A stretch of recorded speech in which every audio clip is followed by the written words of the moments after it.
wabarakatuh. Ahmaduhu wa nusalli wa nusallimu ala rasulihil karim wa ala alihi wa ashabihi ajma'in, amma ba'du. Alhamdulillah jamaah salat maghrib ini melakukan Allah. Kita lanjut ngaji qasidah al-burdah. Kita tabarrukan membaca syair-syair yang digubah oleh Syekh Muhammad Al-Busiri rahimahullah. Kita buka majelis kita dengan kirim al-Fatihah untuk guru-guru kita, khususnya juga kepada penulis kitabnya. Ila hadratin Nabi Mustafa Muhammad sallallahu alaihi wasallam azwaji wa auladi wa dzurriyyatihi alaihi ya wa sallallahu syuhada ya sallallahu Syekh Hasan Abdullah Syuhada wa sallallahu Syekh Muhammad Al-Busiri Al-Fatihah. أعوذ بالله من الشيطان الرجيم. بسم الله الرحمن الرحيم. الحمد لله رب العالمين الرحمن الرحيم مالك يوم الدين إياك نعبد وإياك نستعين اهدنا الصراط المستقيم صراط الذين أنعمت عليهم غير المغضوب عليهم ولا الضالين آمين. بسم الله الرحمن الرحيم. Kita selawatan sama-sama dulu. مولاي صل وسلم دائما أبدا على حبيبك خير الخلق كلهم هو الحبيب الذي ترجى شفاعته لكل هول من الأهوال مقتحم خدمته بمديح أستقيل به ذنوب عمر مضى في الشعر والخدم. Khadamtuhu, aku berkhidmat kepada Nabi, bimadihin, dengan pujian-pujian, dengan memuji-muji beliau, astaqilu, yang aku minta supaya dihapuskan, bihi, dengan pujianku kepada Nabi itu dihapuskan, dzunuba umrin, dosa-dosa sepanjang umurku, madu, yang telah lewat, umurku yang telah lewat, fi syi'ri wal khidami, dalam pembuatan syair, dalam membuat syair dan khidmat kepada Nabi sallallahu alaihi wasallam. Jadi ini sudah masuk ke penutup ya. Sudah masuk ke penutup.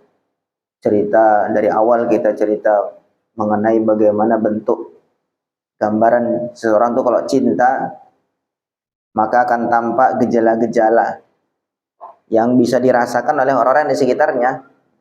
Nggak bisa disembunyikan. Ayahsabus sabu annal hubba munkatimun ma baina munsajimin minhu wa muttarib. Apakah seorang yang sedang jatuh cinta itu bisa menyembunyikan tanda-tanda, padahal bisa nampak bainamun sajimin minhu wa muttarimi, antara derayan air mata dan panasnya hati. Orang kalau sudah jatuh cinta, dia gelisah, air mata berlinangan. Itu sebuah tanda yang nggak bisa disembunyikan oleh orang yang sedang jatuh cinta, yang betul-betul ya, bukan main-main, yang betul-betul jatuh cinta. Nah, kemudian kita cerita bagaimana kelahiran baginda Nabi Shallallahu Alaihi Wasallam dan seterusnya, perjuangan beliau juga. Nah, sekarang ini bagian penutup, penulis qasidah burdah ini beliau mengatakan, khadamtuhu bimadhin, aku berkhidmat kepada Nabi Shallallahu Alaihi Wasallam dengan bimadihin, dengan pujian-pujian yang aku buat ini, astaqilu bihi, yang aku mohon supaya aku terbebas, bihi, dengan khidmahku, dengan pujianku kepada beliau, dzunuba umrin, dari dosa-dosa sepanjang umurku, madu, yang telah lewat, fi syi'ri wal khidami, dosa-dosa dalam pembuatan syair ini dan dalam khidmatku kepada baginda Nabi sallallahu alaihi wasallam. Semakin kita banyak memuji, berselawat kepada baginda Nabi sallallahu alaihi wasallam, maka justru semakin banyak luberan kebaikan kepada kita. Jadi Nabi itu ibarat seperti gelas yang full, penuh dengan susu. Penuh dengan susu. Nah, kemudian ketika mau diteteskan atau kita tuangkan air putih misalkan ke dalam gelas yang berisi susu yang sudah full itu, maka ada yang luber. Yang luber apa? Susu atau air putih. Nah, begitulah gambaran orang itu bersolawat kepada baginda Nabi SAW. Nabi itu kebaikannya sudah full, amalnya sudah full mentok. Lalu ngapain kita kok kita selawat lagi kepada Nabi SAW? Kita doakan lagi Nabi, kenapa? Supaya luberan kebaikan Nabi itu kepada kita. Sebenarnya kita sendiri tidak ada apa-apanya amalan itu. Tetapi justru dengan solawat itu, justru yang kita dapat luberan itu bukan amal dari kita, tapi dari kebaikan dari baginda Nabi Sallallahu Alaihi Wasallam. Maka Nabi mengatakan, "Au inna aulan nasi bi yaumal qiyamati aktsaruhum alayya salatan." Nanti pada hari kiamat yang paling dekat posisinya dengan aku adalah yang paling banyak berselawat kepada aku. Ya tadi itu karena dia paling banyak dapat luberan kebaikan dari baginda Nabi Sallallahu Alaihi Wasallam. Tidak hanya itu saja, bahkan untuk solawat ini, untuk mengagungkan Nabi Sallallahu Alaihi Wasallam, bahkan Allah tuh memulai sendiri. Ya. Sebelum merintah kepada umatnya, kepada orang Islam, kepada seluruh manusia, Allah sendiri yang berselawat kepada baginda Nabi Sallallahu Alaihi Wasallam. Ayatnya, Innallaha wa malaikatahu yusholluna 'alan nabi. Sungguhnya Allah dan para malaikatnya berselawat kepada baginda Nabi. Baru diperintah, ya ayyuhalladzina amanu shallu 'alaihi wa sallimu taslima. Wahai orang-orang beriman, berselawatlah kepada Nabi Sallallahu Alaihi Wasallam. Justru Allah sendiri langsung mulai. Kalau yang lain, aqimus shalah, atuz zakah, Nabi Allah langsung perintah. Tapi untuk sholawat, Allah memulai dengan berselawat kepada baginda Nabi. Para malaikat juga begitu. Baru kemudian perintah. Maka sholawat itu sangat banyak sekali faedahnya. Maka di sini beliau juga menulis burdah pujian kepada baginda SAW juga untuk mendapatkan faedah yang sama. Maka beliau mengatakan, khadamtuhu bimadihin. Aku khidmat kepada Nabi dengan memuji-muji Nabi Sallallahu Alaihi Wasallam. Dan dengan berharap supaya dengan pujian ini, dengan selawat ini, dengan aku membuat syair-syair tentang Nabi ini, aku dibebaskan oleh Allah dari dosa-dosa sepanjang umur yang telah lewat. Idh qalladani ya ma tukhsha awaqibuhu ka'annani bihi mahadyun minad na'ami. Idh qalladani, karena syair dan khidmah. Jadi beliau membuat syair, membuat untayan-untayan syair ini dan khidmat-khidmat Nabi sallallahu alaihi wasallam. Ini beliau katakan qalladani, kedua pekerjaan ini, kedua amal ini mengalung atau istilahnya menggantung di leherku, ma tukhsha awaqibuhu, menggantungkan ma perkara tukhsha awaqibuhu yang akibatnya tuh dikhawatirkan. Jadi dalam aku memuji-muji Nabi, aku khidmat kepada Nabi sallallahu alaihi wasallam, nah ini bentuk tawaduk beliau. Bahwa jangan-jangan selama aku khidmat kepada Nabi sallallahu alaihi wasallam dalam membuat syair ini ada niat-niat yang tidak benar dalam hatiku. Jadi dua amal ini, kata beliau, menggantungkan kepada aku ma perkara tukhsha awaqibuhu yang akibatnya ini dikhawatirkan. Ka'annani bihima, ka'annani seakan-akan aku bihima dengan syair dan khidmat kepada Nabi sallallahu alaihi wasallam, hadyun adalah seekor unta minan na'ami, atau hadyun seekor hewan minan na'ami dari hewan-hewan ternak yang siap dipotong. Beliau di sini gambarnya, konteksnya beliau mengatakan beliau dua amal yang beliau sampaikan, syair dan khidmat. Beliau membuat syair, menulis untayan-untayan syair ini dan juga pujian-pujian bagi Nabi sallallahu alaihi wasallam. Tetapi sebenarnya pada umumnya seluruh amal itu ada efek sampingnya kalau kita tidak hati-hati. Seseorang dia sholat, kemudian dia riya dengan sholatnya. Fawailun lil musallin, celakalah orang-orang yang sholat. Loh kok celaka? Iya, alladzina hum an sholatihim sahun, sahun. Dia sholat tapi dia sahun. Dia lalai dari waktu-waktu yang tepat. Waktunya udah lewat baru dia sholat. Dia sholat juga tetapi dia melewatkan waktu-waktu. Habis waktu zuhur baru dia sholat zuhur. Udah masuk asar baru dia zuhur. Asar dilonggar-longgarkan, diundur-undur sampai maghrib baru dia sholat asar dan seterusnya. Kemudian alladzina hum yura'un, dan juga orang-orang yang sholatnya riya karena kepingin dilihat. Begitu. Jadi orang sholat pun juga ada kemungkinan mendapatkan keburukan. Itu masalah hati yang tahu hanya Allah dan hamba itu sendiri. Maka bentuk kehati-hatian beliau, ketawaduan beliau, tentu beliau, kita yakin beliau menulis dengan penuh cinta, dengan penuh keikhlasan. Nah, tapi beliau mengatakan bahwa amal-amal yang aku buat ini, dalam hal ini syair dan khidmat kepada Nabi, memuji-muji Nabi ini, menggantungkan kepada aku sesuatu ini nanti akibatnya akan dikhawatirkan. Seperti kita rajin ngaji, rajin ke masjid, rajin sholat dan seterusnya buat kebaikan-kebaikan. Tapi kebaikan-kebaikan itu sebenarnya menggantungkan kepada kita sesuatu yang, kalau sesuatu ini benar-benar tergantung di leher kita, yaitu riya ya, atau buruknya niat, maka itu akibatnya bisa fatal ketika di akhirat nanti. Naudzubillah. Maka beliau mengatakan dua amal ini menggantungkan kepada aku sesuatu yang aku khawatirkan akibatnya. Ka'annani bihima hadyun minan na'ami, seakan-akan aku dengan dua amal ini seperti hewan yang sudah siap dipotong. Jadi hewan yang siap dipotong kan biasanya dikalungkan, gitu. Dikalungkan tanda ini milik siapa begitu. Maksudnya dalam hal siap-siap menghadapi bahaya. Ata'tu ghayyasiba fil halataini wa ma hasaltu illa 'alal athami wan nadami. Beliau jelaskan, ata'tu, aku mentaati, aku mengikuti ghayyasiba, kesesatannya masa muda.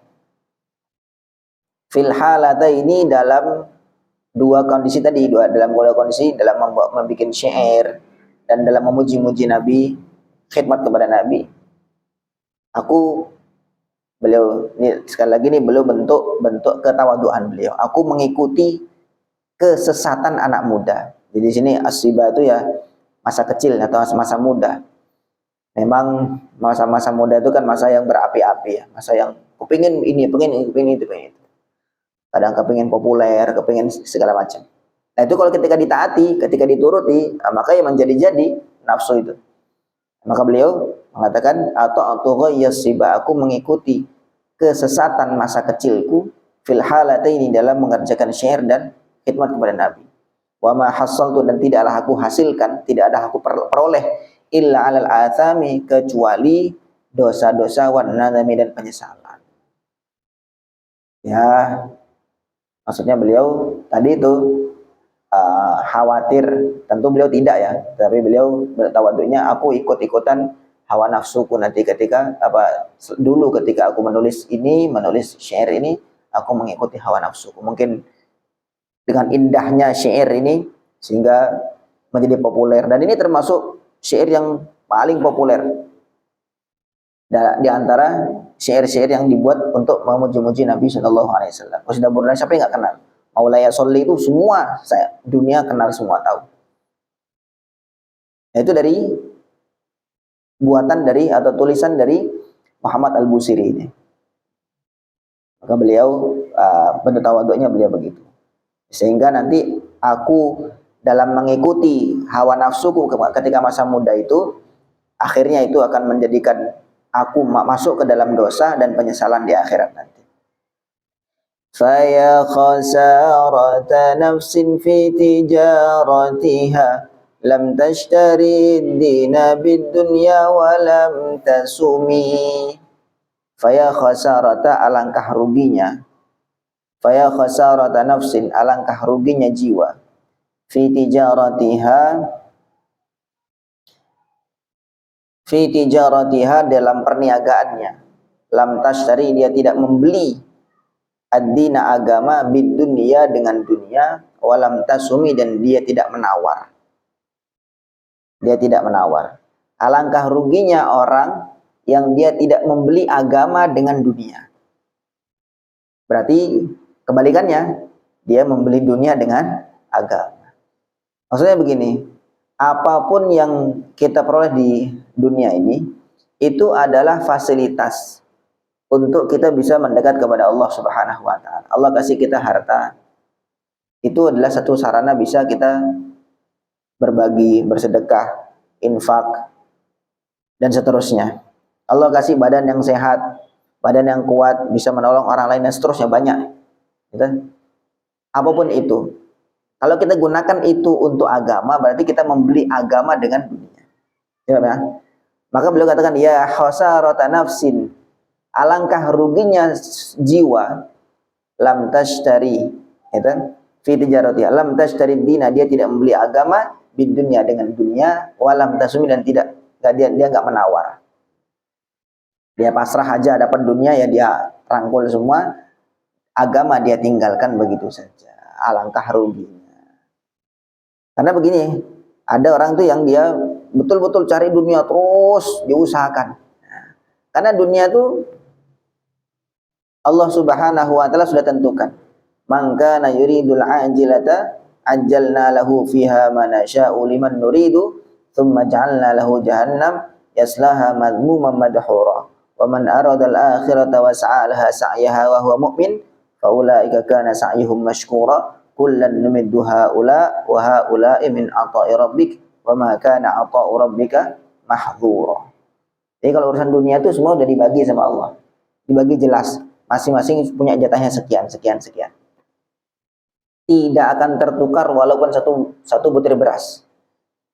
Rezeki di dunia itu tidak akan tertukar walaupun sebutir beras. Dan seseorang tidak akan mati kecuali selepas menyelesaikan keseluruhan rezekinya. Selepas menyelesaikan keseluruhan rezekinya. Orang dia mau mengusahakan apapun, ya, dia tidak akan mendapatkan nggak akan mendapatkan lebih dari apa yang dijatakan oleh Allah Subhanahu wa Ta'ala. Begitu. Sehingga ibaratnya begini, dia mendapatkan, mengusahakan dunia, ternyata catatannya dia mendapatkan rezeki sedikit, akhirnya kan dia mengejar-ngejar dunia, dia nggak dapat. Dengan begitu dia juga mengabaikan agamanya, sehingga dua-duanya, dunianya hilang, agamanya juga lepas. Kan gitu. Agamanya juga lepas. Nah, tapi kalau orang itu dia mengejar agama, maka dunia walaupun nggak dia kejar, dia juga akan dapat dunia itu sesuai apa yang dituliskan oleh Allah untuk dia. Kalau dia dapatnya sedikit, sudah sedikit itu bagiannya dia. Kalau dia dapatnya banyak, akan dia dapat banyak walaupun dia tidak kejar-kejar. Sedangkan kemudian dia usahakan agama, usahakan hubungannya baik kepada Allah Subhanahu wa Ta'ala, maka nanti dia mendapatkan ganti yang jauh-jauh lebih besar di akhirat nanti. Ridhonya Allah Subhanahu wa Ta'ala. Maka alangkah ruginya orang-orang yang tidak mau membeli agama dengan dunia. Justru sebaliknya, dia mengejar-ngejar dunia, belum tentu dapat, agamanya sudah mesti lepas. Agamanya lepas. La haula wala quwata illa billah. Wa may yabi' ajilan minhu bi'ajilihi yabillahul ghabnu fi bay'in wa fi salami. Wa man yabi', barang siapa yang menjual, ajilan, akhiratnya, minhu dari orang, siapa yang menjual akhiratnya, bi'ajilihi dengan dunianya, yabin maka menjadi jelas lahu untuknya al-ghabnu, kerugian, fi bay'in dalam jual beli, wa fi salami dan dalam akad salam. Akad salam itu akad pesan. Salam itu kayak kita pesan lemari gitu ya. Saya pesan begini nih, ada temponya, ada waktunya. Itu namanya akad salam. Fi bai', akad jual beli. Makanya dia berkatakan wa may yabi' ajilan minhu bi'ajili, siapa yang menjual akhiratnya dengan dunianya. Untuk memperoleh dunia dia jual agamanya. Ya bin lahul ghabnu, maka menjadi jelas untuknya kerugian fi bai'in dalam akad jual beli. Ulaikal ladzina ishtaraw hayatad dunya bil akhirah. Mereka itulah orang-orang yang membeli dunia, kehidupan dunia bil akhirah dengan kehidupan akhirat. Fala yukhaffafu anhumul adzabu wa lahum yunsarun, maka tidak diringankan adab bagi mereka. Maka ya sudah, pokoknya kita usahakan bagaimana hubungan kita baik dengan Allah Subhanahu wa taala. Tentu dengan tidak mengabaikan kewajiban-kewajiban, ya kan? Dengan istri, anak, kita cari nafkah, itu kewajiban, itu perintah Allah Subhanahu wa taala. Tapi maknanya jangan sampai usaha kita untuk mencari dunia itu melupakan usaha kita untuk mendekat kepada Allah Subhanahu wa taala, menjalankan perintah-perintah Allah yang lain. Kalau orang itu sudah pokoknya fokus dengan perintah Allah Subhanahu wa taala, maka nanti dunianya dia akan dapat, pasti dapat, karena sudah Allah tentukan rezekinya, dan agamanya pun juga baik. Sebaliknya kalau dia kejar dunia, maka dia tidak akan dapat kecuali yang dituliskan Allah untuk dia. Wallahu a'lam. Insyaallah. Oke, sedikit ini dulu aja. Mudah-mudahan bisa menjadi nasihat untuk kita semua dan bisa kita amalkan dalam kehidupan kita. Subhanallah bihamdihi, subhanakallahumma bihamdika, asyhadu an la ilaha illa anta, astaghfiruka wa atubu ilaik. Assalamualaikum warahmatullahi wabarakatuh.